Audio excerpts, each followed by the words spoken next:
What's up everybody, Carlos says there. Welcome back to another video. Today with my AEW Full Gear 2021 reactions.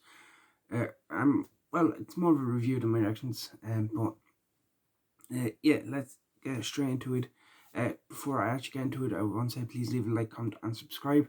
I also want to say I do have a bit of a sore throat at the moment, so if I kind of don't go into a lot of detail on certain matches and I kind of rush through some things, it is because of that, because I do have sore throat and I don't kind of really want to be talking too much. But I also really want to get this video out for you guys. So yeah, Full Gear again. AEW absolutely killing it with the fantastic pay-per-views. AEW always deliver, and this one was no exception. Fantastic matchup from start to bottom. Great card, and yeah, let's not waste too much time. As I said, so we had a buy-in match, which was Hikaru Shida and Thunder Rosa defeating Jamie Hayter and Nyla Rose. I really enjoyed this match. For the best women's wrestlers in the world, in my opinion. Four at the very top, at least. And yeah, they kind of were building this up as kind of, these four are in the TBS tournament. It's kind of a little preview of what you can see to come in that. And yeah, the Faces got the win. Very fun matchup, very good matchup. If you haven't watched the buy-in, I would recommend watching it for this match. And yeah, the Faces got the win. I believe it was Shida who picked up the pinfall. I can't remember who it was on, but yeah. Then on the buy-in, we also had Orange Cassidy announced that he will be bringing one of his dogs from Chaos to AEW Wednesday night on Dynamite. The team against the Butcher and the Blade. We later found out that this was Tomohiro Ishii, but even before that, as soon as he said dog, I was like, Stone Pitbull, Tomohiro Ishii, he's coming. I knew it was going to be Ishii. Big Ishii fans were happy to see him in AEW. Plus, he's also over for the New Japan show last night, so he's already in the States. Okada's over as well, so there were people saying, "Oh, is it Okada?" But I know the dog line made me think of Ishii, and which we later found out was who he was referring to. Sorry for that. My throat is sore. I just needed to take a drink of water. Main card opened up with MJF versus Darby Allin. I loved this match. This was fantastic. It was Darby and MJF doing what Darby and MJF does. Darby, just high risk offense. MJF just getting his heat. They worked so well together. Both men showed why they are two of the four pillars AEW are building for the future, which is kind of what this match was about. These were two of the pillars, and they were both trying to prove they were better than the other. And Darby was defeated by MJF. MJF, he was saying he can beat Darby with a side headlock. So when the finish came, he hit him with the diamond ring because Sting, Wardlow, and Shawn Spears were kind of distracting the ref brawling on the outside. Yeah, the ref, MJF brought in Darby's skateboard and was trying to get Darby to use it. Darby gave it to the ref. Ref distracted, removing the skateboard. MJF hits him with the ring, hits him with the side headlock takeover, cover for the 3 count. MJF with the win. Very fun matchup, very good matchup. Really enjoyed it. And then the Lucha Brothers retain the AEW Tag Team Championships against FTR. Again, another very good matchup. FTR and Lucha Brothers have had some good tag team matches in the past, or at least one where they had the AAA tag team title match. Yeah, big fan of this matchup. I think I like the clash of styles between FTR and Lucha Brothers. It works in a good way. And yeah, the finish of this was insane. Pentagon had one of, or no, sorry, I don't think this was finished. There was I can't remember if it was the exact finish or not. But there was a spot in this match where Pentagon had one of the members of FTR up for the package pile driver. Phoenix does the thing where he stomps on him, but as he stomped on him, he springboarded and crossbodied the other member of FTR. And yeah, This feud will probably be continuing on after this, because the finish was FTR put on the masks that they used when they won the AAA belts. The illegal man rolled in and ended up getting pinned, so FTR are probably going to complain about that, and it will probably lead to an eventual rematch. Bryan Danielson defeated Miro. Again, another solid matchup. I started off a bit slow as just Miro kind of dominating Bryan, throwing him around and, playing it up to the crowd, getting his heat in. Then once kind of Danielson started to fight back, getting into it, the match went into second gear, and that's when I really started to enjoy it. And Danielson got the victory after both men were on the top rope. Bryan kind of transitions into a tornado DDT, and I like how they've built it up and are actually saying that Miro's weakness is the DDT. It's his neck. It's that tornado DDT. That is how you beat Miro. And Bryan was able to use that and kind of lock in a guillotine afterwards and get the win. Next up, one of my favourite matches on the card. This was a lot of fun. This is what I wanted it to be. Falls Count Anywhere 6-man tag between Christian Cage and Jurassic Express versus the Super Clique, which of course Matt Jackson, Nick Jackson, the Young Bucks, and Adam Cole, baby. So yeah, this was kind of just a fun match, kind of what you would expect it to be. Just a lot of high spots. Jungle Boy hit Rana through a table, like step up Rana onto someone, I think it was Cole, on the apron.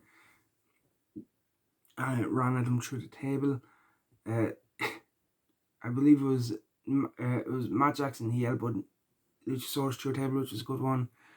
Christian done a dive off the balcony onto Brandon Cutler, Nakazawa, and Nick. Cole took a nasty bump onto a ladder. I believe it was Luchasaurus had him up in an electric chair and kind of just like dropped him onto it.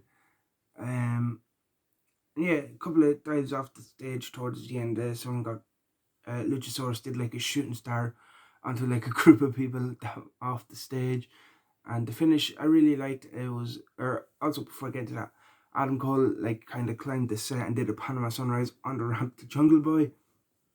So a lot of great high spots. Really liked the finish as well.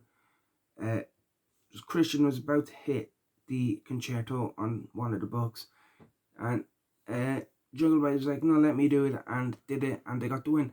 So I like how they're kind of playing it up where Jungle Boy, he does have this aggressive side to him that if pushed this far, he will go to those limits. That was a very fun matchup. Cody Rhodes and Pac defeat Malachi Black and Andrade. This was an alright match. It wasn't really anything special. 4 very good wrestlers, and they kind of were telling the story of neither team can really get along. More so Cody and Pac, but there was a bit of tension. There was a moment where Andrade and Malachi kind of were on the opposite side. Pac did end up getting the win and the cover for his team. So very kind of interested to see now what happens with all 4 of these guys. Do they kind of continue feuding this kind of like 4-way feud, or do they like kind of, the way Malachi and Cody were feuding, did they now go Pac and Malachi and Andrade Cody, or do they just kind of go their separate ways? So yeah, very interested to see where they lead. Britt Baker retained against Tanner Conti. Again, another solid matchup here. Nice, a couple of near falls. There was a few times where Britt went for the lockjaw and Ty rolled through, and you're like, oh, does she have her here? There's a good spot where Ty was kind of leaning up against the steps and ended up getting curb stomped. And Britt Baker retains. Again, kind of interested to see where they go with Baker now. Who's next for Britt? Because a lot of people are tied up in the TBS tournaments now. So kind of interested to see who is next for Dr. Britt Baker, DMD. Punk defeated Eddie Kingston in what was the shortest match on the show, including the buy-in, which was 11 minutes. The next shortest match was the buy-in match itself, which was 12. But yeah, and after that, the shortest one would be 15 minutes. So a lot of matches were given time, which was probably why they were so good, because they had time to develop. But yeah, very big fan of this matchup, Eddie and Punk. It was literally a fight. Punk came out in his like fight shorts. They literally went to war with each other. Punk got busted open. Again, Eddie hit the Yorkin before the bell even rang. Punk eventually don't get the win with the GTS, putting Eddie Kingston to sleep to get the victory. Probably my favorite CM Punk match since his return. Really enjoyed this one. I liked the story they told. They made it like in the short time they had to build this. They only were really building this the last 2-3 weeks. They made it personal. They were like, Eddie hates Punk for this reason. Punk doesn't really respect Eddie because of this reason. They wanted to both beat each other up, and they went out and kind of delivered a match that was fitting of the story they were telling. And yeah, really liked it. Minneapolis Street Fight, The Inner Circle defeating Men of the Year and American Top Team. Again, another fun match, kind of like the Falls Count anyway, kind of what you'd expect from a match like this. Just a lot of weapon use, a lot of brawling, a lot of fun spots. I think it was Santana who did a like dive using security into the crowd on I can't remember, I think it was Ethan Page. I think Scorpio Sky was put through a table. I think it was Sammy did a swanton. I believe it was onto Scorpio, threw a table off a ladder. Junior Dos Santos did a standing moonsault, which I did not expect. Lambert played his role perfectly. Arlovsky and Dos Santos, they were okay in this match. They didn't really do, other than that, like shooting star from, or not shooting star, the moonsault from Santos. They didn't really do anything like stand out. They were just kind of bodies there, but yeah, fun match. Not really special, but it wasn't terrible. And yeah, Inner Circle got the win here. On Dan Lambert, Jericho hit a frog splash in tribute to Guerrero. After this, Jay Lethal was announced. He is All Elite. He is signed. I can't say I expected Jay Lethal to sign, but I'm a fan of Jay Lethal. I liked him in TNA. I liked him in Ring of Honor. He had some good run there. So yeah, and he called out Sammy Guevara. So Sammy Guevara, Jay Lethal TNT Championship Wednesday on Dynamite. I'm kind of interested to see what they do with Lethal, what role he plays, like where he slots in on the card, and yeah, so very interested to see what happens there with Jay Lethal. Then the match everyone was waiting for, a year or so in the making. Adam Hangman Page, Kenny Omega, AEW World Heavyweight Championship on the line, and we got some cowboy shit as Adam Page is the new AEW World Champion. We've all wanted this for so long. It has finally happened. They did the right thing. They struck while the iron was hot on Hangman. And yeah, very fun matchup as well. Very good match. Really enjoyed it. Told a great story, especially towards the end when the Young Bucks came out. Kenny was set up in position for the buckshot on one side. Nick is kind of staring at Hangman, just kind of standing back, not doing that, and he hits it, buckshot. He follows it up, goes straight to the other side. Matt goes over and just kind of stares at him, gives him the nod, and Page hits the buckshot. And I believe it was JR who made the call back to the on commentary. Hangman wanted the Bucks in his corner for that first AEW World Title match he had against Jericho. They weren't in his corner, but they were there in his corner tonight, even though they were up against Kenny.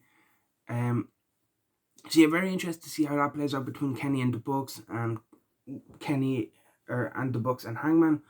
Of course, now Hangman has Bryan Danielson in his sights in the future, because he's now the #1 contender, which will be a fun matchup.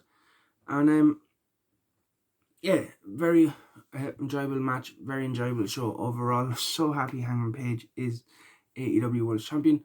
And that's it for this video. Please leave a like, comment, and subscribe. Let me know what you thought of AEW Full Gear 2021 in the comment section below, and I'll see you in the next one.